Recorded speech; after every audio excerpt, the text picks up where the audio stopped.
Hi friends, Hyundai Santro vehicle clutch heart problem గురించి అయితే workshop అయితే రావడం జరిగింది. దీనికి clutch heart problem plus oil leakage కూడా ఉంది. దీనికి ఆయిల్ లీకేజ్ ఎక్కడ ఉంది అనేది చూద్దాం ఒకసారి మనం. ఆయిల్ లీకేజ్ వచ్చేసి గేర్ బాక్స్ లోపల నుంచి అవుతుంది, చాంబర్ నుంచి అక్కడ నుంచి అవ్వట్లేదు, గేర్ బాక్స్ లోపల నుంచి అయితే అవుతుంది ఆయిల్ లీకేజ్ అనేది. 100% మెయిన్ ఆయిల్ సీల్ అయి ఉంటుంది. ఇది ఒకసారి గేర్ బాక్స్ రిమూవ్ చేసిన తర్వాత ఒకసారి ఆయిల్ లీకేజ్ ఎక్కడి నుంచి అవుతుంది అనేది గేర్ బాక్స్ అయితే రిమూవ్ చేయడం జరిగింది. ఇప్పుడు చెక్ చేద్దాం లీకేజ్ ఎక్కడి నుంచి అవుతుంది అనేది. మెయిన్ ఆయిల్ సీల్ నుంచి అయితే లీకేజ్ అవుతుంది.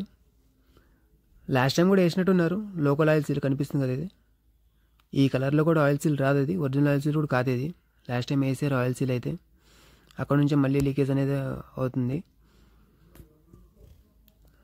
క్లచ్ పెడ్, స్పేర్ పెడ్, రిలీజ్ బేరింగ్ కూడా మనం చేంజ్ చేస్తాం. దీనికి ఆయిల్ లీక్ అవడం వల్ల మొత్తం క్లచ్ పెడ్ కూడా మొత్తం రబ్ అయింది.